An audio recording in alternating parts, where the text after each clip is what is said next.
अच्छा जी।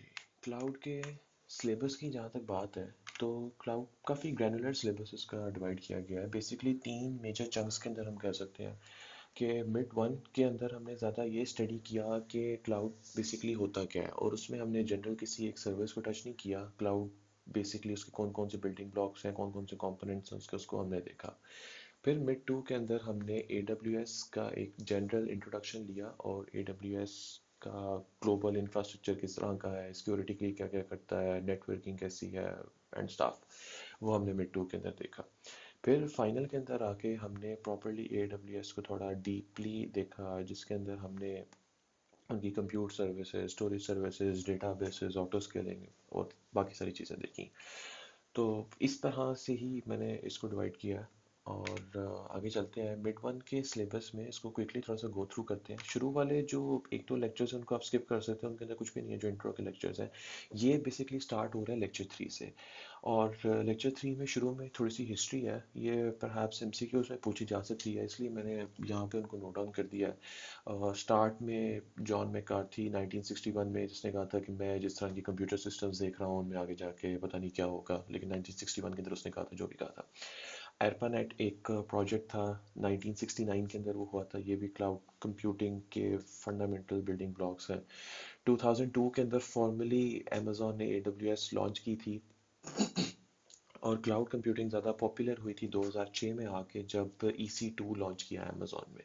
तो ये MCQs में पूछे जा सकते हैं ये चीज़ें। अब क्लाउड कंप्यूटिंग हमें क्यों चाहिए, इसके लिए हमें कुछ बिजनेस ड्राइवर्स पढ़ाए गए, जिसमें सबसे पहले है कैपेसिटी प्लानिंग। कि एक ऑर्गेनाइजेशन ने ये देखना है कि उनको कितने रिसोर्सेज की ज़रूरत है और उनकी क्या डायमेंशंस होनी चाहिए। कॉस्ट रिडक्शन, हर कोई ये चाहता है कि बिजनेस में कम से कम कॉस्ट आए। और ऑर्गेनाइजेशन एजिलिटी ये होता है कि आप एक ऑर्गेनाइजेशन कितना विलिंग है चेंज होने के लिए, वो चेंज को कितना इजीली एक्सेप्ट करती है।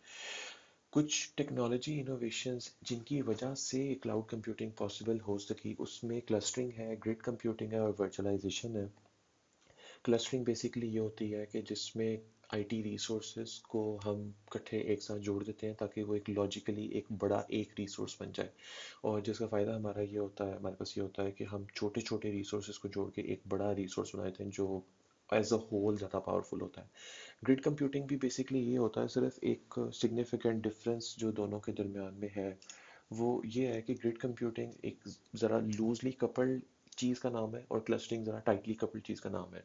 और ग्रिड में हमारे पास ये ऑप्शन होती है कि जो IT रिसोर्सेज हैं ये जोग्राफिकली डिस्पर्स भी हो सकते हैं। वर्चुअलाइजेशन, हमारे पास एक टेक्निक होती है जिसमें हम एक OS के ऊपर अपना गेस्ट OS दूसरा पेंट कर सकते हैं। इसको खैर हम आगे डिटेल में भी डिस्कस करेंगे। बिल्डिंग ब्लॉक्स, ये वो है जो क्लाउड की बेसिक डेफिनेशंस हैं, जो फंडामेंटल चीज़ें हैं क्लाउड की। क्लाउड की डेफिनेशन कि क्लाउड क्या होता है, डिस्ट्रीब्यूटेड कंप्यूटिंग टेक्निक है कि जिससे हम IT रिसोर्सेज को एज अ सर्विस सेल कर सकते हैं। IT रिसोर्स क्या होता है, हमारे पास कंप्यूट इंजन्स हैं, स्टोरेज सर्विसेज हैं, हर वो चीज़, हर वो IT की चीज़ जो बेची जा सकती हो, वो IT रिसोर्स होता है। ऑन प्रेमिस ये होता है जो हमारे पास इन हाउस फैसिलिटीज़ मौजूद होती हैं। अगर कंप्यूटर हमारे पास ऑन साइट पड़ा हुआ है तो वो ऑन प्रेमिस है। क्लाउड सर्विस, यही हो गया कि जो जो सी सर्विसेज क्लाउड प्रोवाइडर ऑफर करता है।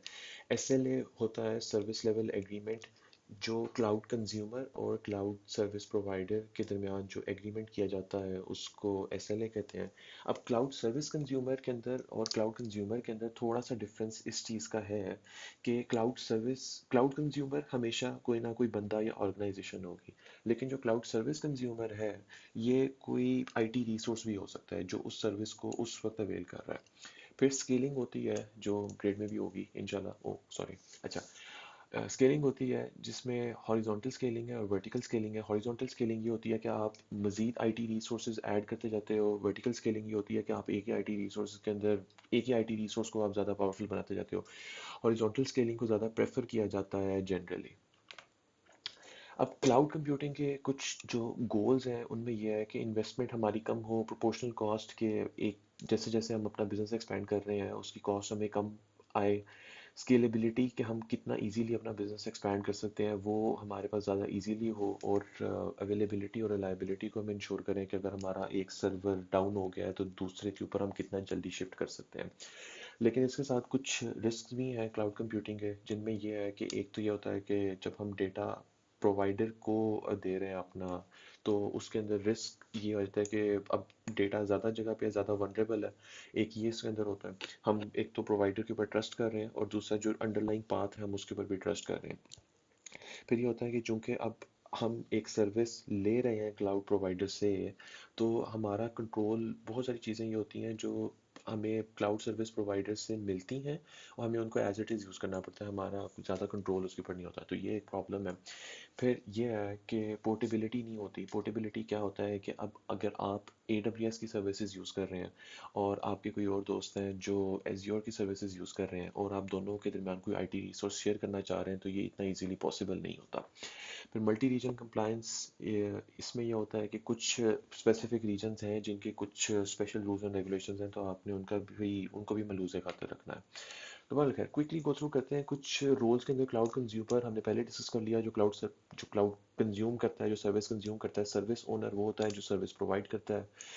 रिसोर्स एडमिनिस्ट्रेटर वो होता है जो मेंटेन करता है इन सारी सर्विसेज को, या जो एक सर्विस को मैनेज कर रहा होता है। ऑडिटर वो होता है जो वैल्यूएट करता है कि क्लाउड सर्विस को ठीक मिल रही है, मतलब कि कंज्यूमर को ठीक मिल रही है और क्लाउड जो प्रोवाइडर है वो ठीक प्रोवाइड कर रहा है। ब्रोकर जो दोनों के दरमियान एग्रीमेंट करवाता है, और कैरियर जो अंडरलाइंग पाथ जो उसको पॉसिबल बनाता है। बाउंड्रीज में ऑर्गेनाइजेशनल बाउंड्री आपकी वो रिजिड फिजिकल बाउंड्री होती है जो एक ऑर्गेनाइजेशन का दफ्तर कह लें। ट्रस्ट बाउंड्री होती है कि वो कितना, वो अपना, मतलब कि अगर हमने अपना डेटा AWS को दे दिया है तो अब AWS हमारी ट्रस्ट बाउंड्री के अंदर आता है, क्योंकि अब हम उनके ऊपर ट्रस्ट करते हैं। क्लाउड की कुछ करेक्टरिस्टिक्स होती हैं। ऑन डिमांड यूजेज के, जब मुझे ज़रूरत पड़े मैं सिर्फ तभी इस्तेमाल करूं और उतने को ही मैं पे करूं। यूबिक्विटस एक्सेस होती है कि इसको हर वक्त एक्सेस किया जा सके। मल्टी टेनेंसी होती है कि एक से ज़्यादा यूज़र्स इसको ईजिली एक वक्त के ऊपर लेके एक्सेस कर सकें, कि अगर एक से ज़्यादा कस्टमर्स हमारे पास हैं तो वो इजीली उसको एक्सेस कर सकें। इलास्टिसिटी कि अगर हम अपना उसको क्लाउड को एक्सपैंड करना चाहते हैं तो वो इजीली एक्सपैंड कर सकें। मेजर्ड यूजेज ये होता है कि जितना हम यूज़ कर रहे हैं वो मेजर हो रहा हो और हम सिर्फ उसी का पे करें। और रेजिलियंसी भी यही है कि वो कितना इम्यून है अटैक्स के लिए। अब क्लाउड के जो डिलीवरी मॉडल्स हैं उनमें इंफ्रास्ट्रक्चर एज अ सर्विस है, प्लेटफॉर्म एज अ सर्विस है, सॉफ्टवेयर एज अ सर्विस है। अब इनमें बेसिक सिर्फ ये है कि सिंपल जो डिफरेंस है कि क्लाउड जो service, software as a service है ना, इसमें हम सिर्फ डेटा मैनेज कर रहे हैं। जो प्लेटफॉर्म एज अ सर्विस है इसमें हम डेटा और एप्लीकेशन मैनेज कर रहे हैं। जो हमारे पास इंफ्रास्ट्रक्चर एज अ सर्विस है इसमें हम डेटा, एप्लीकेशन और साथ OS भी मैनेज कर रहे हैं। सिर्फ ये बेसिक डिफरेंस है और इनके दरम्यान में कोई डिफरेंस नहीं है। और क्लाउड के कुछ डिप्लॉयमेंट मॉडल्स हैं कि क्लाउड की अलग अलग टाइप्स इनको कहा जा सकता है, जिसमें पब्लिक क्लाउड है जो पब्लिकली एसेसिबल है। कम्युनिटी क्लाउड है जो पब्लिकली एसेसिबल है लेकिन for a specific community. Private cloud है जो एक ऑर्गेनाइजेशन का अपना ही है, और अगर एक ऑर्गेनाइजेशन पब्लिक भी प्राइवेट भी यूज़ कर रही है तो वो हाइब्रिड क्लाउड इस्तेमाल कर रहे हैं। So this is almost it for the mid one. अब ये इसके अंदर कुछ कोई भी खास बात नहीं है क्लाउड इनेबलिंग टेक्नोलॉजीज के अंदर। ब्रॉडबैंड नेटवर्क और इंटरनेट आर्किटेक्चर के ISPs, इंटरनेट के थ्रू ये पॉसिबल होता है। डेटा सेंटर जो उन्होंने अवेलेबिलिटी जोन्स के अंदर बनाए होते हैं जहाँ पे उन्होंने सारे सर्वर्स रखे होते हैं। वर्चुअलाइजेशन टेक्नोलॉजी, इसके अंदर एक इंपॉर्टेंट चीज़ ये है कि हाइपरवाइजर की दो तरह की टाइप्स होती हैं, टाइप 1, टाइप 2। टाइप 1 के अंदर ये होता है कि जो हाइपरवाइजर की लेयर है वो बेयर OS के ऊपर होती है, सॉरी बेयर हार्डवेयर के ऊपर होती है, और उसके ऊपर हम अपना वर्चुअलाइजेशन बिल्ड करते हैं। टाइप 2 के अंदर ये होता है कि बीच में एक OS की लेयर भी आ जाती है, कि हार्डवेयर उसके ऊपर OS की लेयर होती है, उसके ऊपर हाइपरवाइजर की लेयर होती है। टाइप 1 टाइप 2 के मिड वन में भी आया था। और multi tenant technology which is again कि एक चीज़, एक रिसोर्स को एक वक्त पे एक से ज़्यादा कस्टमर्स एक्सेस कर सकें without problem. So this is it for mid one.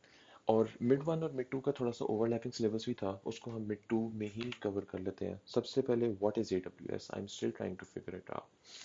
अच्छा खैर, तो याद रखें कि AWS बेसिकली एक वेब सर्विस है, क्लाउड सर्विस नहीं है। अब इन दोनों के दरमियान में डिफरेंस क्या होता है कि क्लाउड सर्विस बेसिकली एक सबसेट होता है वेब सर्विस का, और क्लाउड सर्विस बेसिकली हम एक्सेस करते हैं वेब सर्विस के थ्रू। कि जिस तरह जब हमने अपनी लैब्स की तो उसके अंदर हमने जब उनका मैनेजमेंट कंसोल खोला और वहाँ पे जाके हमने उनकी चीज़ों को एक्सेस किया, तो ये हमने वेब सर्विस इस्तेमाल की। हम वेब सर्विस के थ्रू क्लाउड सर्विसेज को एक्सेस करते हैं। और AWS के अलावा जो कुछ और सर्विस प्रोवाइडर्स हैं, अमेजोन के जिस तरह एज्योर है, माइक्रोसॉफ्ट एज्योर है, गूगल GCP है, ये भी शायद MCQs में आ जाए, चांसेस नहीं है वैसे इसके। फिर बात करते हैं कुछ पैसों की। तो उसमें यह है कि तीन फंडामेंटल कॉस्ट ड्राइवर्स हैं AWS के। इनकी बेसिस के ऊपर आपका जो मेजॉरिटी बिल है वो चार्ज हो रहा होता है, जिसमें कंप्यूट रिसोर्सेज हैं कि आपने EC2 या लामडा या जो भी आप यूज़ कर रहे हैं वो आपने कितना यूज़ किया, स्टोरेज आप कितनी इस्तेमाल कर रहे हैं, और डेटा ट्रांसफ़र। अब डेटा ट्रांसफ़र में ये होता है कि जितना डेटा इन है उसका चार्ज नहीं होता, डेटा आउट का चार्ज होता है। एक्सेप्शंस आर ऑलवेज देयर, लेकिन मोस्टली डेटा आउट का चार्ज होता है, डेटा इन का चार्ज नहीं होता। फिर तीन पेमेंट के मॉडल्स हैं। पे एज यू गो, कि जितना आप इस्तेमाल कर रहे हैं उतना आप पे करते जाएं। पे लेस व्हेन यू रिजर्व, ये 1 ईयर या 3 ईयर की कमिटमेंट होती है कि आप एक कोई भी रिसोर्स को 1 साल के लिए रिजर्व कर लें तो आपको उसके ऊपर एक अच्छा खासा डिस्काउंट मिल जाता है। पे लेस बाय यूजिंग मोर, इसका यह है कि जैसे जैसे आप अपना बिजनेस एक्सपैंड करते हैं तो जो पर रिसोर्स कॉस्ट होती है वो आपको कम पड़ती रहती है। AWS प्राइसिंग कैलकुलेटर एक टूल होता है जो आपको एक एस्टिमेट दे सकता है कि अगर आप उसको एक अपना सोल्यूशन मॉडल करके दिखाएं कि मुझे फॉर इंस्टेंस मुझे EC2 के इतने इंस्टेंसेस चाहिए, मुझे इतने GB स्टोरेज चाहिए S3 के अंदर, और मुझे ये डेटाबेस चाहिए, तो वो आपको एक जनरल एस्टिमेट दे देगा आपकी प्राइस।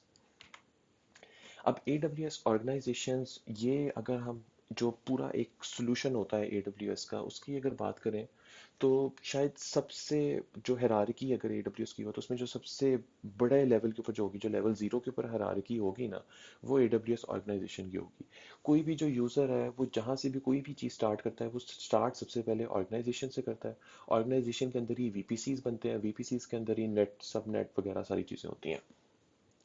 तो ये बेसिकली एक अकाउंट मैनेजमेंट सिस्टम है कि अगर आप ओनर हैं एक ऑर्गेनाइजेशन के, तो आप एक AWS ऑर्गेनाइजेशन बनाएंगे और उसके अंदर आप अलग अलग यूज़र्स को ऐड करेंगे जो आपके ऑर्गेनाइजेशन के अंदर काम करते हैं। ये फ्री टू यूज़ है। और इसका एक फ़ायदा ये होता है कि जो ऑर्गेनाइजेशन का पूरा बिल है वो एक जगह इकट्ठा हो जाता है, और इसमें आप अलग अलग यूज़र्स के लिए अलग अलग पॉलिसीज़ भी इम्प्लीमेंट कर सकते हैं। और इसको एक्सेस किया जा सकता है मैनेजमेंट कंसोल से, CLI से, सॉफ्टवेयर डेवलपमेंट SDK से, या third party API calls. Mostly जितनी भी हमारे पास जो AWS की सर्विसेज है ना, उनमें से ज़्यादातर इन्हीं तीन चार चीज़ों के थ्रू एक्सेस हो रही होती हैं। फिर टेक्निकल सपोर्ट जो AWS प्रोवाइड करता है उसमें चार अलग अलग उस तरह की टाइप्स हैं। ये अगेन MCQs में पूछा जा सकता है। इसमें बेसिक सपोर्ट है, उसके लिए कोई केस सपोर्ट नहीं होती, डेवलपर को एट मोस्ट 12 आवर्स के अंदर रिस्पॉन्स मिलेगा, बिजनेस सपोर्ट को 1 घंटे में, एंटरप्राइज 15 मिनट्स। Let's go. अच्छा, ग्लोबल इंफ्रास्ट्रक्चर, उसके अंदर इसमें हायरार्की वाइज इसको देखें तो सबसे बड़ा रीजन होता है। रीजन के अंदर अवेलेबिलिटी जोन्स होते हैं, और एक अवेलेबिलिटी जोन्स के अंदर डेटा सेंटर्स होते हैं। अवेलेबिलिटी जोन्स एक दूसरे से 100 किलोमीटर्स दूर होते हैं। कुछ स्पेशल रीजन्स होते हैं AWS के, और बस इसमें यही है। और डेटा सेंटर वो होता है जहाँ पे एक्चुअल फिजिकल सर्वर उनके पड़े हुए होते हैं, और इसको सिक्योर किया जाता है। अब पॉइंट ऑफ प्रेजेंस के अंदर दो चीज़ें हैं। एक DNS सर्विस जो अमेजोन रूट 53, अमेजोन की सर्विस है जो रूट 53, जो DNS सर्विस है अमेजोन की। अब इसमें यह जो CN में भी हमने देखा, जो आपके जो भी आप इसको डोमेन नेम देते हैं उसके अगेंस्ट आपको IP एड्रेस दे देता है। और क्लाउड फ्रंट ये होता है एक कंटेंट डिलीवरी नेटवर्क। इसमें ये होता है कि पूरी दुनिया के अंदर कुछ एज लोकेशंस होती हैं जहाँ पे आपने अलग अलग जो भी वेब पेजेस हैं जो ज़्यादा फ्रीक्वेंटली एक्सेस्ड होते हैं उनको आप वहाँ पे कैश कर देते हैं, और इससे मतलब कि जो नेटवर्किंग की कॉस्ट है उसको आप रिड्यूस करते हैं। इसको हम आगे डिटेल में भी डिस्कस करते हैं। अब जो लेक्चर 24 है AWS सिक्योरिटी का, ये इसका हमारा खैर क्विज भी हुआ था। तो दिस इज समवट, यहाँ पे जो है ना कुछ मतलब इंपॉर्टेंट चीज़ें शुरू होती हैं। सबसे पहले एक शेयर्ड रिस्पॉन्सिबिलिटी मॉडल है कि कौन कौन सी चीज़ें हैं जो आपने मैनेज करनी है और कौन कौन सी चीज़ें हैं जो AWS ने मैनेज करनी है। अगर इसको सिंपल इस तरह से देखें तो शायद ये इतना ज़्यादा लॉजिकल ना लगे, लेकिन सिंपल इसको समझने का तरीका ये है कि अगर एक सर्विस है ना, तो उस सर्विस को अवेलेबल कराना और उस सर्विस को आप तक पहुंचाना, ये AWS की रिस्पॉन्सिबिलिटी है। और उस सर्विस को आपने किस उसकी सेटिंग आपने किस तरह से करनी है और उसको आपने अपने बिजनेस में किस तरह से इनकॉर्पोरेट करना है, ये आपकी रिस्पॉन्सिबिलिटी है। अगर इन दोनों चीज़ों को अगर आप अपने जहन में रख लेंगे ना, तो आप किसी भी तरह का क्वेश्चन सॉल्व कर सकते हैं जो शेयर्ड रिस्पॉन्सिबिलिटी मॉडल से रिलेटेड होगा। उसके बाद आइडेंटिटी एंड एक्सेस मैनेजमेंट, ये अगेन AWS की एक सर्विस है। इसमें आगे चार इसके कंपोनेंट्स हैं। यूज़र, वो जो बेर मिनिमम रोल होता है, जो कोई पर्सन या ऑर्गेनाइजेशन या कोई आईटी रिसोर्स हो सकता है। ग्रुप के अगर हम यूज़र्स को दो जो सेम पॉलिसी के बेस के ऊपर यूज़र्स को कंबाइन कर दें तो वो ग्रुप बन जाता है। पॉलिसी जो एक सेट ऑफ रूल्स हैं जो हम किसी एक ग्रुप को या यूज़र को असाइन कर देते हैं। और IAM रोल, अब ये रोल और यूज़र काइंड ऑफ ओवरलैपिंग है, लेकिन इसके अंदर ये होता है कि यूज़र एक परमानेंट चीज़ है जो हमेशा रहता है। रोल एक टेम्परेरी चीज़ है कि आप किसी यूज़र को टेम्परेरीली कोई और रोल भी असाइन कर सकते हैं जो बाद में ख़त्म भी हो सकता है। पॉलिसी एक जेसॉन डॉक्यूमेंट होता है, और दो तरह की पॉलिसी होती है, एक आइडेंटिटी बेस्ड और एक resource based. Resource based policy जो होती है वो सिर्फ और सिर्फ उस पर्टिकुलर रिसोर्स की होती है। जिस तरह अगर एक EC2 इंस्टेंस है तो उसके ऊपर अगर एक रिसोर्स पॉलिसी है तो वो सिर्फ उस पर्टिकुलर इंस्टेंस के लिए है, वो कहीं और जनरली एप्लीकेबल नहीं है। अब एक नया AWS अकाउंट हमने बनाया है तो उसको सिक्योर करने के कुछ स्टेप्स जो स्लाइड के अंदर बताए गए हैं। सबसे पहले ये है कि हम जब भी एक नया अकाउंट बनाते हैं तो हम सबसे पहले लॉगिन होते हैं रूट यूज़र वाले अकाउंट के अंदर। सबसे पहली प्रैक्टिस ये होती है कि उसको आपने एक रूट यूज़र अकाउंट से आपने और अकाउंट्स बना दिए न्यू यूज़र ऑर्गेनाइजेशंस के थ्रू, और जो रूट यूज़र अकाउंट है उसको आपने इस्तेमाल करना ख़त्म कर देना है, क्योंकि ये बहुत ज़्यादा पावरफुल होता है, उसके पास बहुत ज़्यादा एक्सेस होती है, हर चीज़ की डायरेक्ट एक्सेस इसके पास होती है, तो ये बहुत ज़्यादा वनरेबल होता है, इसलिए हम इसको इतना ज़्यादा यूज़ नहीं करते। फिर मल्टी फैक्टर ऑथेंटिकेशन वो आपने इनेबल की AWS क्लाउड ट्रेल। अब ये क्लाउड ट्रेल जो होता है ये लॉगिंग के लिए होता है। लॉगिंग ये होती है कि कोई भी जो चीज़ आप या आपकी ऑर्गेनाइजेशन कर रही है वो ट्रैक हो रही हो, जो जो सी API कॉल्स हो रही हैं, जो जो से सर्विसेज एक्सेस हो रही हैं, उन सारों की एक रिपोर्ट बन रही होती है। फिर एनेबल अ बिलिंग रिपोर्ट, ये पॉसिबल होता है AWS cost and usage report से। कॉस्ट एंड यूजेज रिपोर्ट आपको हर घंटे या एक दिन की एक रिपोर्ट बना के बिलिंग रिपोर्ट देगी, जो रिपोर्ट करती है जो उस ऑर्गेनाइजेशन का हेड होता है।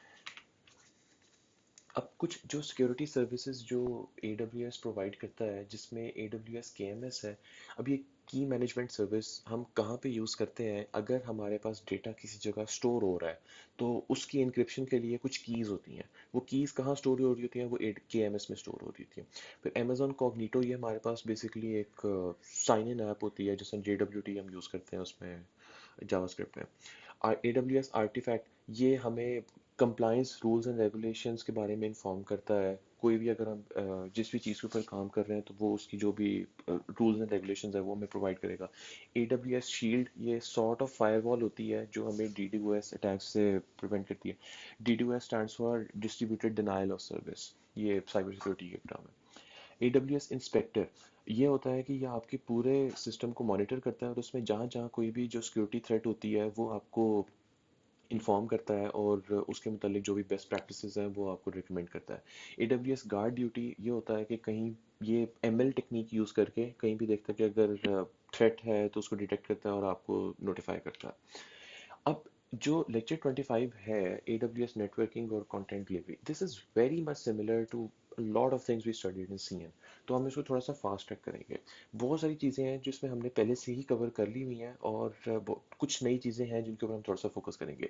सबसे पहले कि Amazon virtual private cloud VPC। हम कोई भी जो चीज़ करते हैं ना, हम EC2 इंस्टेंस बनाते हैं, हम नेटवर्किंग या सबनेटिंग करते हैं, हम S3 के अंदर कोई चीज़ स्टोर करते हैं, EBS यूज़ करते हैं, EFS यूज़ करते हैं, जो भी करते हैं वो सारी की सारी चीज़ें हो रही होती हैं VPC के अंदर। हम सबसे पहले एक VPC बनाते हैं, या हमने जो लैब्स ही परफॉर्म की उसके अंदर कुछ लैब्स के अंदर बना होता था लैब VPC के नाम से, कुछ के अंदर हम खुद बनाते थे। तो वो सारी चीज़ें हम एक VPC के अंदर कर रहे होते हैं। Now what is a VPC? VPC simply a network. जो CN के अंदर हम जिस चीज़ को नेटवर्क कहते हैं, यहाँ पे हम उसको VPC कहते हैं। एक IP एड्रेसेस की रेंज होती है हमारे पास, जस्ट लाइक अ नेटवर्क। इसमें हम सबनेट्स बना सकते हैं, जस्ट लाइक अ नेटवर्क। इसमें हमारे पास रूट टेबल्स होते हैं और नेटवर्क गेटवेज होते हैं, जस्ट लाइक अ नेटवर्क। अच्छा, सबनेट हमारे पास वही है कि एक नेटवर्क को हम मजीद नेटवर्क, स्मॉल नेटवर्क के अंदर डिवाइड कर देते हैं, वो सबनेट होता है, वो इंडिपेंडेंट यूनिट्स होते हैं। क्लासलेस सबनेट्स इसके अंदर हम यूज़ करते हैं, क्योंकि क्लासफुल हमने CN के अंदर देखा था कि वो अब लेगेसी बन गए हैं और यूज़ नहीं होते। और IP एड्रेसेस इसके अंदर जनरली IPv4 को ही हम स्टडी कर रहे होते हैं। अब जो थोड़ी सी डिफरेंट चीज़ है ना सीएन से, वो इसके अंदर है इलास्टिक आईपी और इलास्टिक नेटवर्क इंटरफेस। अब इलास्टिक आईपी ये होती है कि ये जब आप हम एक AWS अकाउंट हमने बनाया, तो उस AWS अकाउंट के अगेंस्ट हमें एक आईपी एड्रेस मिल जाता है। अब ये आईपी एड्रेस किसी एक रिसोर्स स्पेसिफिक नहीं है। ये हमारे पास एक आईपी एड्रेस है, ये हम किसी भी रिसोर्स को एलोकेट कर सकते हैं।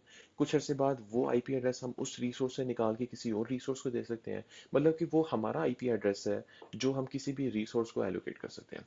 और ENI elastic network interface, this is something very similar to, मतलब कि कॉन्सेप्ट वही है जो आईपी इलास्टिक आईपी का है, लेकिन वो आईपी के लिए होता है, ये नेटवर्क इंटरफेस के लिए होता है। नेटवर्क इंटरफेस वो होता है जो किसी भी रिसोर्स के साथ एक NIC कार्ड होता है जिसके थ्रू वो नेटवर्क से एक्सेस कर रहा होता है। तो एक NIC हमने किसी एक रिसोर्स के ऊपर लगाया, फिर वहां से हमने उतार के किसी दूसरे रिसोर्स को लगा दिया।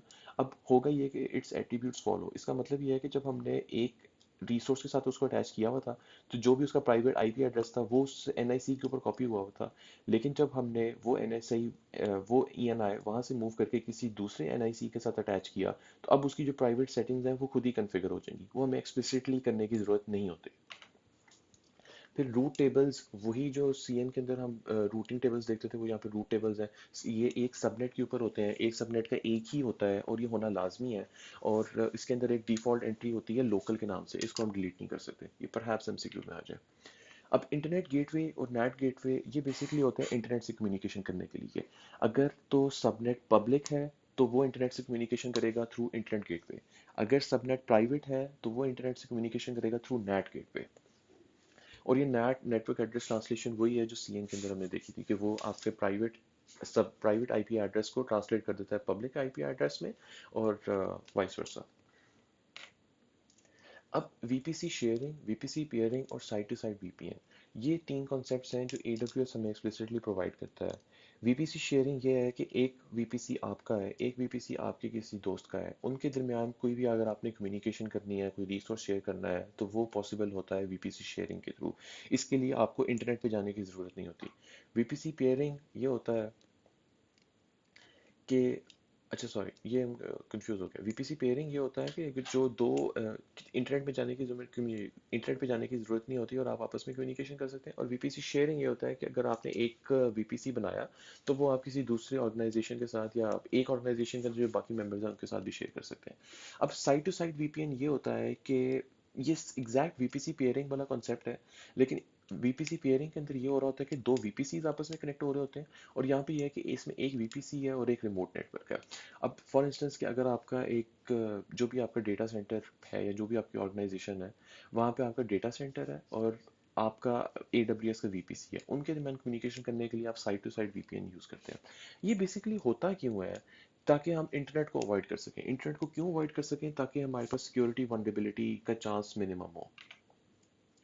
तो इसी तरह AWS डायरेक्ट कनेक्ट की भी एक सर्विस जो AWS ऑफर करता है, ये भी एग्जैक्ट वही है जो साइट टू साइट VPN करता है, लेकिन सिर्फ इसमें यह है कि यहाँ पे ये VPC है और रिमोट नेटवर्क है, यहाँ पे VPC है और ये Amazon डायरेक्ट कनेक्ट लोकेशन है।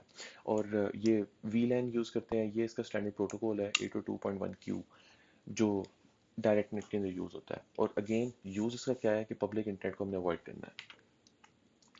अब VPC एंड पॉइंट्स क्या होते हैं? VPC and points in simple terms वो कम्युनिकेशन चैनल्स होते हैं जो आप अपनी सर्विसेज के साथ अटैच करते हैं ताकि वो बाकी दुनिया के साथ कम्युनिकेट कर सके। Now what does this mean? आपने एक EC2 इंस्टेंस बनाया, अब उस EC और आपने S3 के अंदर कुछ चीज़ें स्टोर की हुई हैं। अब आपने EC2 इंस्टेंस और S3 स्टोरेज को आपस में कम्युनिकेट कराना है। ये कम्युनिकेट कैसे हो रहे होंगे? ये कम्युनिकेट हो रहे होंगे थ्रू VPC एंड पॉइंट्स। एक VPC एंड पॉइंट होगा EC2 इंस्टेंस पे और एक एंड पॉइंट होगा S3 पे, और ये एंड पॉइंट्स के थ्रू कम्युनिकेशन हो रही होगी। ये उसी तरह ही है जिस तरह जिस तरह NIC नेटवर्क इंटरफेरेंस कार्ड होता है, ये उसी तरह ही होता है। लेकिन डिफरेंस ये है कि वो पब्लिक होता है, वो इंटरनेट के थ्रू होता है, ये प्राइवेट होता है। और VPC एंड पॉइंट्स एक Amazon का जो नेटवर्क है या जो Amazon की सर्विसेज है उसके अंदर ही रह सकते हैं। और एंड पॉइंट्स का फ़ायदा ये होता है कि इस तरह कम्युनिकेशन करने के लिए हम इंटरनेट अवॉइड कर लेते हैं, हमें कोई भी कनेक्शन नहीं इस्टेब्लिश करना पड़ता, और हम डायरेक्ट कम्युनिकेशन कर सकते हैं और इसका कोई एडिशनल चार्ज भी नहीं होता। अब AWS ट्रांजिट गेटवे ये होता है कि अगर एक ऑर्गेनाइजेशन है, उसके अंदर काफ़ी ज़्यादा VPCs हैं और उनके दरमियान कम्युनिकेशन हो रही है, तो ये एक ओवरऑल बहुत मेस्ड अप सिचुएशन होगी या एक मैश लाइक स्ट्रक्चर बनेगा। मैश लाइक स्ट्रक्चर अगर मैं आपको दिखा सकूं, जिस तरह अगर हमारे पास एक ये ऑर्गेनाइजेशन है और एक ये ऑर्गेनाइजेशन, सॉरी एक ऑर्गेनाइजेशन में ये वीपीसी, ये वीपीसी, ये वीपीसी है।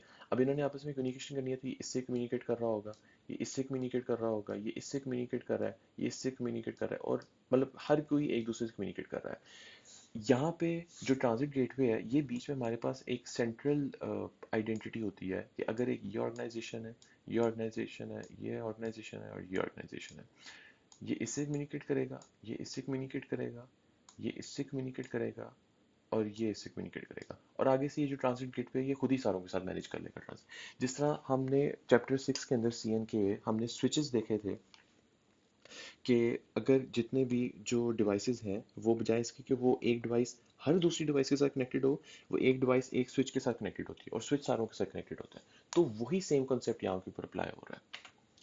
अब हमारे पास एक चीज़ होती है सिक्योरिटी ग्रुप और एक चीज़ हमारे पास होती है एक्सेस कंट्रोल लिस्ट। उनके दरमियान डिफरेंस ये होता है कि सिक्योरिटी ग्रुप्स होते हैं हर इंस्टेंस वाइज, और जो ACL है ये एक पूरे सबनेट का होता है, और ये एक ही हो सकता है एक सबनेट का। लेकिन दो तीन सबनेट्स का एक ACL हो सकता है जो सेम सेटिंग फॉलो कर रहा हो। और इसके अंदर कुछ इनबाउंड आउटबाउंड रूल्स हैं। जो ACL होता है उसके अंदर आपको एक्सप्लिसिटली डिफाइन करना पड़ता है। सिक्योरिटी ग्रुप्स के अंदर वो स्टेटफुल होता है, वो खुद ही उसको देख लेता है कि जो इनबाउंड है वही आउटबाउंड होता है। अब जो लेक्चर 7 और लेक्चर 8 है ना, ये प्योरली थ्योरेटिकल है। इनके अंदर कोई भी लॉजिक नहीं है या कोई भी इनके अंदर कॉम्प्लेक्सिटीज नहीं है। ये कुछ शॉर्ट क्वेश्चंस या MCQs के अंदर पूछे जा सकते हैं, लेकिन इनके अंदर कोई भी सिनेरियो बेस्ड कोई भी चीज़ नहीं पूछी जा सकती परहैप्स। और दिस आर वेरी सिंपल, इसके अंदर कोई भी ऐसी चीज़ नहीं है। बस इनफैक्ट इसके अंदर सारी चीज़ें जो है वो हम ऑलरेडी पैसिवली कवर कर चुके हुए हैं।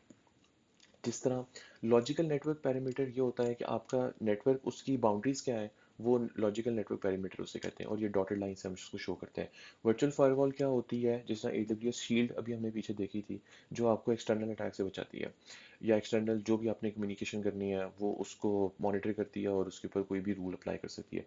वर्चुअल नेटवर्क क्या होता है, VPC। वर्चुअल सर्वर क्या होता है, EC2। क्लाउड स्टोरेज डिवाइस क्या होती है, EBS EFS, जो भी हम आगे जाके पढ़ेंगे।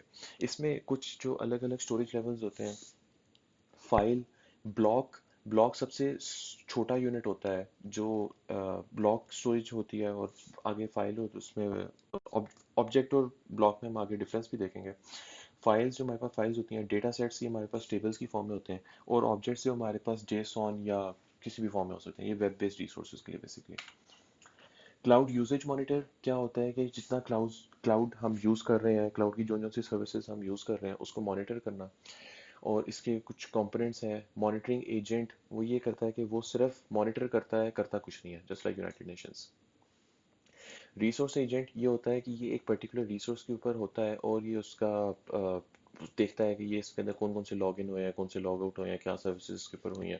पोलिंग एजेंट भी समवट सिमिलर ही होता है रिसोर्स एजेंट के, लेकिन इसमें एक तो ये है कि ये अप टाइम और डाउन टाइम ज़्यादा मैनेज कर रहा होता है, और दूसरा इसमें ये होता है कि ये एक रिसोर्स से ज़्यादा भी हो सकता है। रिसोर्स एप्लीकेशन ये है कि आपने एक EC2 इंस्टेंस बनाया, आप उसकी एग्जैक्ट सेटिंग कॉपी कर सकते हैं किसी दूसरे एक नए EC2 इंस्टेंस के अंदर। सो दिस इज रिसोर्स एप्लीकेशन, आपने इसको रेप्लिकेट कर दिया। रेडीमेड एनवायरनमेंट ये उस तरह से होते हैं कि जब हम अगर हम कोई भी EC2 इंस्टेंस को जब हम कॉन्फ़िगर कर रहे हैं, जब हम उसकी सेटिंग में कर रहे हैं, तो शुरू में हमारे पास AMI शुरू होते हैं। तो वो हमारे पास प्री बिल्ड या प्री डिफाइंड सेटिंग्स होती हैं जो ऑलरेडी हमारे पास अवेलेबल होती हैं। तो वो रेडीमेड एनवायरनमेंट होता है। अब कुछ जो स्पेशलाइज्ड क्लाउड मैकेनिज्म्स हैं, ये भी again these are very simple. Load balancer क्या होता है कि वर्कलोड को बैलेंस करता है डिफरेंट इंस्टेंसेस के ऊपर। और ये क्या हो सकता है, ये मल्टी लेयर नेटवर्क स्विच हो सकता है, ये हार्डवेयर हो सकता है कोई, या सॉफ्टवेयर सिस्टम हो सकता है, या सर्विस एजेंट हो सकता है। अब इसके अंदर जो वर्कलोड डिस्ट्रीब्यूशन होती है वो तीन तरह की होती है। एसिमेट्रिक डिस्ट्रीब्यूशन ये है कि विच इज़ क्वाइट इंट्यूटिव, कि अगर कोई बड़ा टास्क है तो वो उस IT रिसोर्स को एलोकेट हो जाएगा जिसकी कंप्यूट पावर ज़्यादा है। फिर वर्कलोड प्रायोरिटाइजेशन के अगर किसी वर्कलोड की प्रायोरिटी ज़्यादा है तो उसको पहले एलोकेट होना चाहिए। कंटेंट अवेयर डिस्ट्रीब्यूशन ये होती है कि अगर कोई ऐसी रिक्वेस्ट आई है जो कोई एक IT रिसोर्स परफॉर्म कर सकता है, बाकी कर ही नहीं सकते, तो वो उसी IT रिसोर्स के पास जाएगा। और SLA मॉनिटर ये देख रहा होता है कि जो एग्रीमेंट हुआ था क्लाउड प्रोवाइडर और क्लाउड कंज्यूमर के दरमियान वो उसकी कोई चीज़ वॉयलेट तो नहीं हो रही, और जो क्वालिटी ऑफ सर्विस है वो मेंटेन हो रही हो। पे पर यूज़ मॉनिटर, आप जो इस्तेमाल करते हैं आप सिर्फ उसके पैसे देंगे। फेल ओवर सिस्टम, कि अगर एक सर्वर डाउन हो गया है तो वो जल्दी से कोई दूसरा सिस्टम उसको टेक ओवर कर ले। अब इसकी दो टाइप्स हैं, एक है एक्टिव एक्टिव और एक है एक्टिव पैसिव। एक्टिव एक्टिव में ये होता है कि अगर एक सर्वर है, फॉर इंस्टेंस दो सर्वर है, उनमें से एक डाउन हो गया है और एक एक्टिव है, तो सारे का सारा लोड एक्टिव के ऊपर शिफ्ट हो जाएगा। लेकिन जब वो जो डाउन सर्वर जब वापस एक्टिव होगा, तो वो जो वर्कलोड है वो दोबारा से डिवाइड हो जाएगा। एक्टिव पैसिव के अंदर ये होता है कि एट ए टाइम कोई एक काम कर रहा होता है, कि अगर एक सर्वर एक्टिव है और दूसरा अगर डाउन हुआ है, तो और उसके बाद दूसरा अगर एक्टिव भी हो जाता है, तो वर्कलोड तब तक पहले सर्वर से दूसरे सर्वर पर शिफ्ट नहीं होगा जब तक पहला सर्वर डाउन नहीं होता। तो ये इन दोनों के दरमियान एक डिफरेंस है। और हाइपरवाइजर वही है जो ओएस के ऊपर एक लेयर होती है जिससे आप गेस्ट ओएस को एनेबल कर सकते हैं। So this is it for the mid two part of the syllabus. अब फाइनल, जहाँ तक सिलेबस है, फाइनल जितना मुश्किल नज़र आता है वो उतना ज़्यादा इजी है सिलेबस पेपर का, आई डोंट नो। तो इसके अंदर बेसिकली जो हमने चीज़ें डिस्कस की, हमने पढ़ी, उसके अंदर हमने AWS कंप्यूट पढ़ा, हमने स्टोरेज पढ़ी, हमने डेटाबेसेस पढ़ी, और वेल आर्किटेक्टेड फ्रेमवर्क और ऑटो स्केलिंग। अब ये देखने में जितना कॉम्प्लेक्स या जितना लेंथी लगता है ना, ये बहुत सिंपल है। AWS compute is very simple, और स्लाइड्स के अंदर इसके अंदर बहुत ज़्यादा रिडंडेंट इन्फॉर्मेशन दी गई है जो किसी काम की नहीं है। अब EC2 इंस्टेंस ये होता है, सॉरी EC2 ये होता है कि ये आपके पास एक पूरा, ये बेयर हार्डवेयर आपको प्रोवाइड कर देते हैं, सॉरी बेयर सॉफ्टवेयर वर्चुअलाइज्ड हुआ वो आपको प्रोवाइड कर देते हैं। इसमें बेसिकली ये होता है कि आपके पास पूरा कंट्रोल होता है किसी भी चीज़ को परफॉर्म करने के लिए। आपके पास एक पूरा कंप्यूटर है, जिस तरह से आपका अपना कंप्यूटर होता है। आपने सारी सेटिंग उसकी खुद करनी है, आपने जोन जोन सी भी चीज़ें उसके अंदर इंस्टॉल करनी है, आप पूरे ओनर होते हैं उस पूरे कंप्यूटर के ऊपर। और इसके अंदर आप अपने जो आप जिस तरह से आप अपनी इंस्टेंस टाइप सेट करते हैं, आप उसकी पावर को भी एडजस्ट कर सकते हैं, और आप उसको इंक्रीज या डिक्रीज भी कर सकते हैं डायनामिकली। मतलब कि आपने एक EC2 इंस्टेंस ले लिया, तो लेने के बाद भी आप उसको स्केल अप या स्केल डाउन कर सकते हैं। So this is it from the EC2 के अंदर इसके अलावा और कोई चीज़ नहीं है। फिर इलास्टिक बीन स्टॉक ये होता है कि आपके पास अगर आपने फॉर इंस्टेंस अगर एक वेब एप्लीकेशन आपने रन करनी है, अब वेब एप्लीकेशन एक बहुत ज़्यादा कंप्यूट हैवी एप्लीकेशन नहीं होती, तो उसके अंदर इलास्टिक बीनस्टॉक सर्विस हमें ये प्रोवाइड करती है कि इसके अंदर जो अंडरलाइन सर्वर है वो हमें मेंटेन करने की ज़रूरत नहीं है। जो OS उसका है, जो पैचेस हैं, जो हार्डवेयर की जो सारी हेक्टिक है, वो हमें मैनेज करने की ज़रूरत नहीं है। हम सिर्फ अपना कोड अपलोड करते हैं, और उसके अगेंस्ट वो जो हमारी वेब एप्लीकेशन है वो एक्टिव हो जाती है। हमें डिप्लॉयमेंट की फिक्र नहीं करनी, हमें किसी चीज़ की फिक्र नहीं करनी, just upload our code and it's there.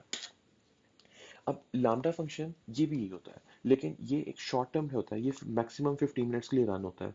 ये इवेंट बेस्ड होता है यूजुअली, कि फॉर इंस्टेंस हमने कोई नोटिफिकेशन सेट की हो, फॉर इंस्टेंस कि अगर 6 बज गए हैं तो सारों को नोटिफिकेशन चला जाए, तो इसके लिए हम लामडा सर्विस यूज़ करते हैं। ठीक है, इसके अंदर ये होता है कि आपने एक फंक्शन सेट कर दिया, उसका भी कोड आप अपलोड कर देते हैं, और उसके भी सर्वर या किसी भी चीज़ की आपको टेंशन लेने की ज़रूरत नहीं होती, वो सारा AWS खुद मैनेज करता है। तो आपने एक किसी भी इवेंट के अगेंस्ट आपने एक फंक्शन सेट कर दिया, और वो फंक्शन वहाँ पे परफॉर्म हो गया, इसके लिए हम लामडा सर्विस यूज़ करते हैं। अब ECS और AKS ये होते हैं बेसिक, EKS ये बेसिकली होता है इलास्टिक कंटेनर सर्विस और इलास्टिक क्यूबरनेटिस सर्विस। ये हम आगे डॉकर में और जो कंटेनर सर्विसेज होती हैं वहाँ पे डिस्कस करते हैं। और ECR इलास्टिक कंटेनर रजिस्ट्री, ये भी हम आगे करते हैं। अब जो फारगेट होता है, ये बेसिकली जो फंक्शन लामडा परफॉर्म कर रहा है वही फारगेट परफॉर्म कर रहा होता है। डिफरेंस उसके अंदर ये है कि जो लामडा हमारे पास होता है वो हमारे पास सिंपल फंक्शंस के लिए होता है, और जो फारगेट है वो हमारे पास कंटेनर्स के लिए होता है। अब ये कंटेनर्स क्या होता है ये हम आगे देखते हैं। अब EC2, जैसा मैंने पहले बताया कि you have the entire machine, do whatever you want to, आपने उसके अंदर जो करना है आप करें उसके साथ। एक जनरल पर्पज मशीन होती है, पूरा कंप्यूटर होता है आपके पास, आप उसके ऊपर किसी भी तरह का कोई भी ऑपरेशन परफॉर्म कर सकते हैं। अब इसके अंदर जो इंस्टेंस की अलग अलग टाइप्स हैं हमारे पास, एक हमारे पास ऑन डिमांड इंस्टेंस है, कि जैसे हमें ज़रूरत पड़े हम वो डिमांड कर लें। स्पॉट इंस्टेंस, इसमें ये होता है कि AWS हमें टेम्परेरीली कोई स्पॉट ऑफर करता है, कोई इंस्टेंस ऑफर करता है, और उसकी प्राइस यूजुअली बहुत कम होती है किसी भी दूसरे सर्विस से, और वो हम ऑन स्पॉट वहाँ पे बुक कर सकते हैं। लेकिन थोड़ा ये इंस्टेंटेनियस ही होता है। ये आपने बुक कर लिया, वो उतनी जल्दी, जितनी जल्दी आपने बुक किया उतनी जल्दी वो जा भी सकता है। रिजर्व इंस्टेंस ये अगेन 1 ईयर या 3 ईयर कमिटमेंट होती है, कि जिसमें आप इंस्टेंसेस को रिजर्व कर लेते हैं और उनको फिर मतलब एक लॉन्ग टर्म कमिटमेंट आप इसमें यूज करते हैं। डेडिकेटेड होस्ट, इसमें ये होता है कि ऑन डिमांड इंस्टेंस और डेडिकेटेड होस्ट के अंदर फ़र्क ये होता है कि डेडिकेटेड होस्ट के अंदर जो हार्डवेयर भी आप अपने लिए रिजर्व कर लेते हैं। मतलब कि ऑन डिमांड में आपने ये किया कि आपने एक कोई भी जो मतलब आपने उसको कह दिया कि मुझे 4 GB ऑफ रैम और 4 वी सी पी यूज मुझे रिजर्व चाहिए, उसने आपको ऑफर कर दिए। डेडिकेटेड होस्ट के अंदर वो फिजिकली भी वो आपके लिए वही हार्डवेयर रिजर्व होगा जो वो आपके साथ शुरू में कमिट करते हैं। तो ये बेसिक डिफरेंस है दोनों के दरमियान। अब container, docker, ECS, EKS, ECR, these are very simple. Container basically क्या होता है, हमारे पास अगर एक ऐप है या हमारे पास एक सॉफ्टवेयर है, उस सॉफ्टवेयर को रन करने के लिए कुछ डिपेंडेंसीज होती हैं और कुछ रिक्वायरमेंट्स होती हैं। जैसे अगर हमने एक जावा वेब ऐप बनाई है तो उसके लिए जो भी जावा की रिक्वायरमेंट्स हैं वो। कंटेनर बेसिकली ये होता है कि हम एक पैकेज बनाते हैं, एक बॉक्स बनाते हैं, उस बॉक्स के अंदर हम सब कुछ डाल देते हैं। उस बॉक्स के अंदर हम अपनी ऐप भी डाल देते हैं, उससे जो जो रिलेटेड हमारी लाइब्रेरीज हैं वो भी डाल देते हैं, उससे रिलेटेड जो जो हमारी रिक्वायरमेंट्स हैं हम वो भी डाल देते हैं। हम सारी चीज़ें उससे एक कंटेनर के अंदर डाल देते हैं और वो एक कंप्लीट पैकेज होता है। अब डॉकर क्या होता है, डॉकर वो सॉफ्टवेयर है जो कंटेनर्स को मैनेज करता है, सिंपल इज दैट। ECS क्या होता है, ECS जिस तरह डॉकर जनरल पूरी दुनिया का है, ECS AWS का है। जो Amazon कंटेनर्स के लिए सर्विस ऑफर करता है वो ECS है।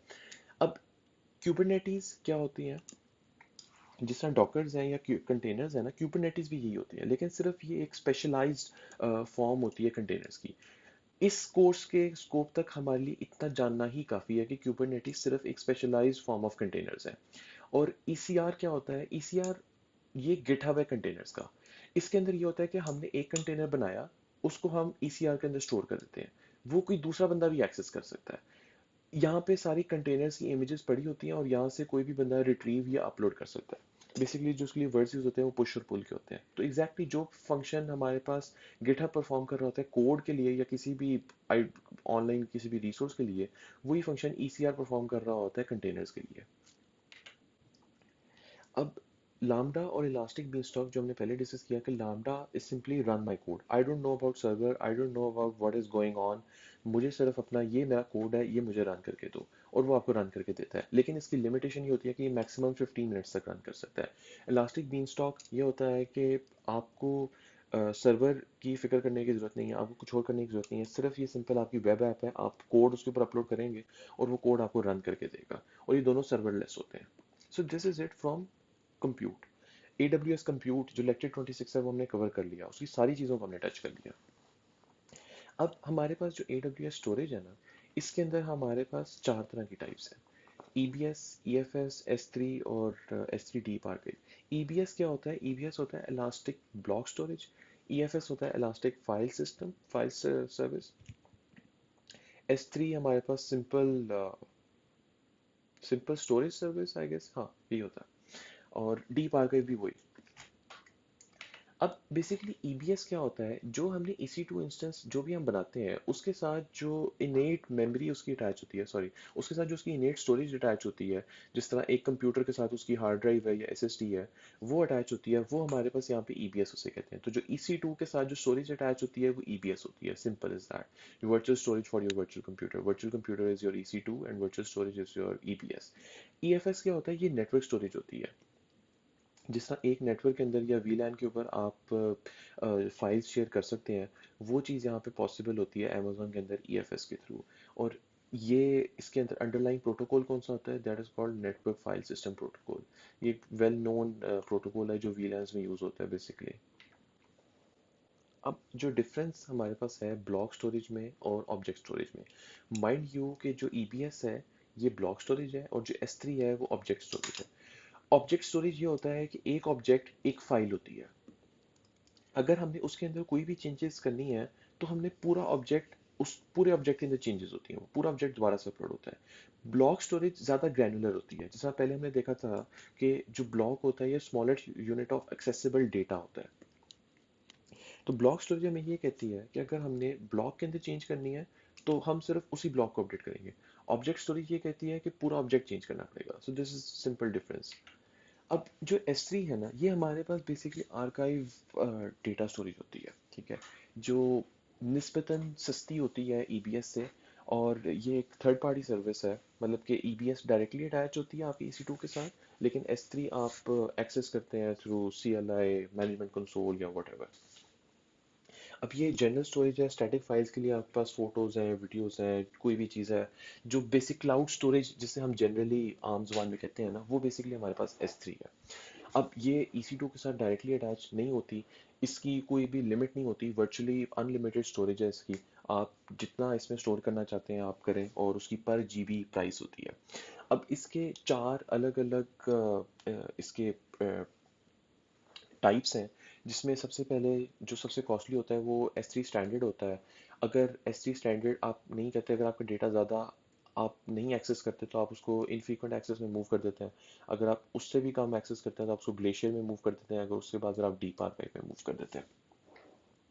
S3 खुद भी एक सर्विस ऑफर करता है जिसको इंटेलिजेंट टियरिंग कहते हैं, जिसके अंदर आप ये होता है कि अगर आपका डेटा स्टैंडर्ड के अंदर पड़ा हुआ है और उसको 30 डेज हो गए हैं, तो 30 डेज से वो इनफ्रीक्वेंट एक्सेस में मूव कर देगा। उसके बाद उसको 60 डेज हो गए हैं तो वो ग्लेशियर में मूव कर देगा, और फिर 365 डेज के बाद वो डीप आर्काइव में मूव कर देता है। अब S3 और S3 ग्लेशियर ये ऑलमोस्ट सेम ही है, सिर्फ इनके अंदर जो डिफरेंस है वो ये है कि S3 ग्लेशियर ज़्यादा परमानेंट चीज़ों को स्टोर करने के लिए होता है। ये चीप होता है S3 से। S3 के अंदर आप वो चीज़ें स्टोर करते हैं जो आपने ज़्यादा रिट्रीव करनी होती हैं।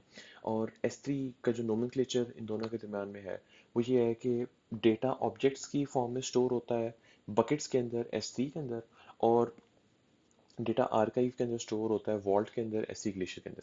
बेसिकली सिंपल ये है कि S3 और S3 ग्लेशियर के अंदर फ़र्क ये है कि इधर ऑब्जेक्ट कहते हैं, इधर आर्काइव कहते हैं, इधर बकेट कहते हैं, इधर वॉल्ट कहते हैं, बस दिस इज इट।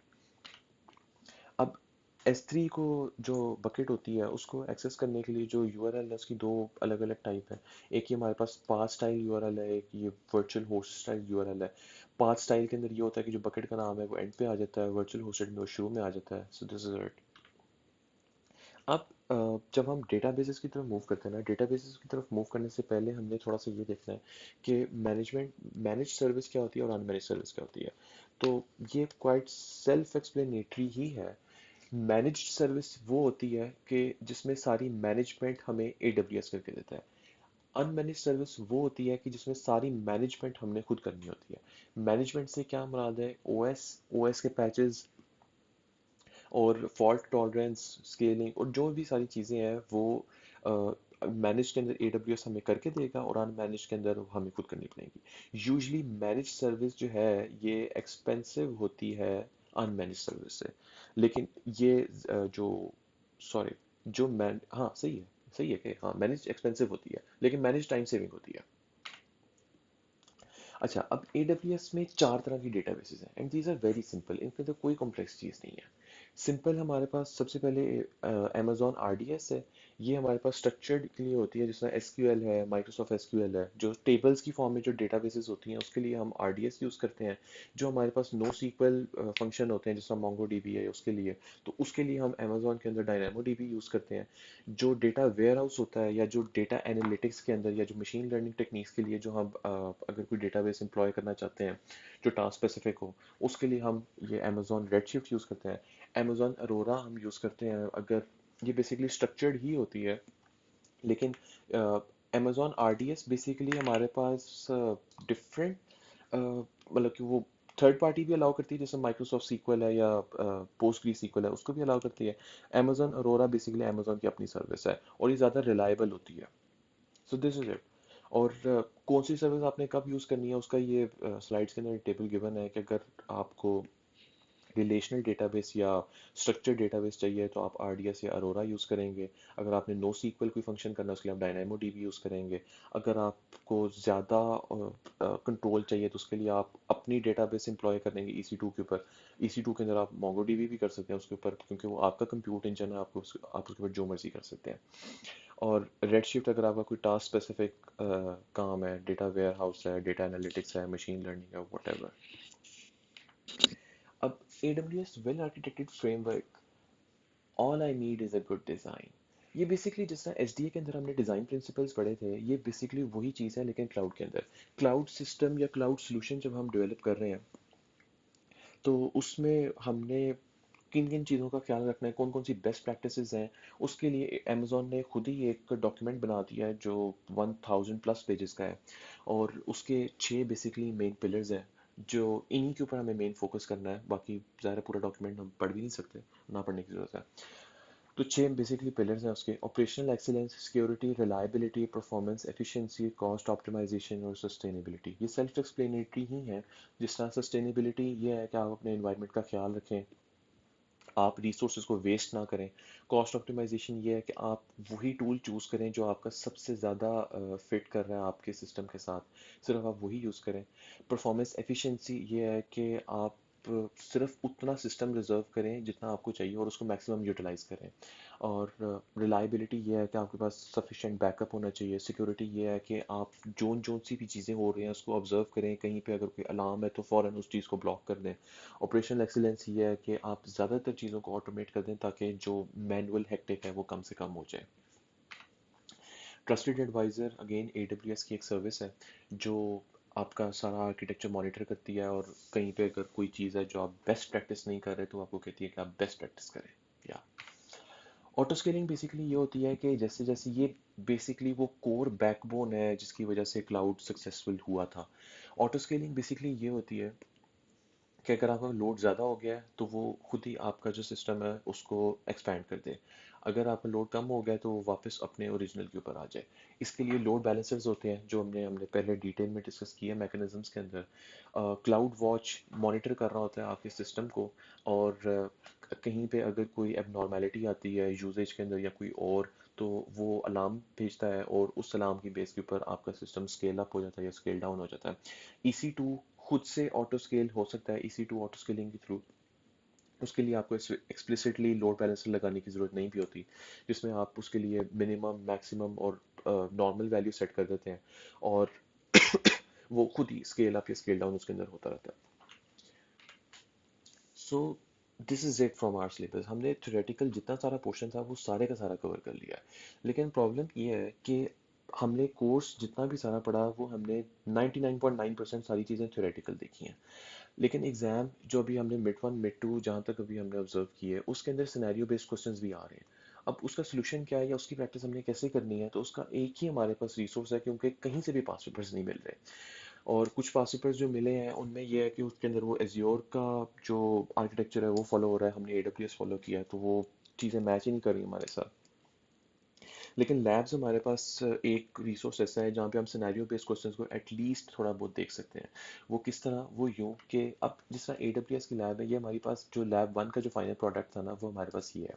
अब इसके अंदर हमने इसी तरह का हमें क्वेश्चन भी दिया जा सकता है कि एक AWS आर्किटेक्चर बनाएं। ये ऑर्गेनाइजेशन के थ्रू बनाया गया है कि आपने सबसे पहले एक यूनिट एक अकाउंट बनाया, उस अकाउंट से आपने 3 अलग अलग यूजर्स बनाए, और फिर आपने ग्रुप्स बनाए और उसके अंदर पॉलिसीज इंप्लीमेंट की और यूजर्स को एलोकेट कर दिया।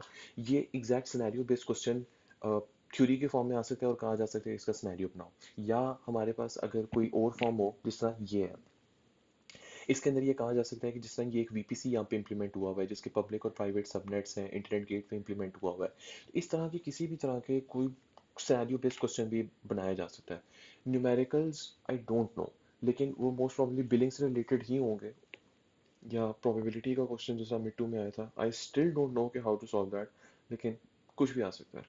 अब ये जिस तरह एक सिनेरियो है कि जिसके अंदर VPC इंप्लीमेंट हुआ हुआ है और यहाँ पे स्टोरेज आपने EBS स्टोरेज इंप्लीमेंट की EC2 के साथ अटैच की।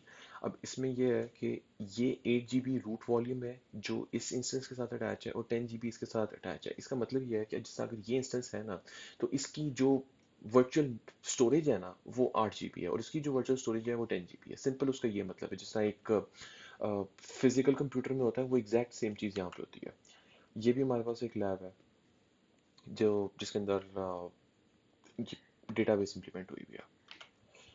सो this is it from the syllabus. अब हमने लैब्स भी टच कर ली, हमने कोर्स कंटेंट भी एक दफ़ा गो थ्रू कर लिया। सो this is sufficient enough for cloud.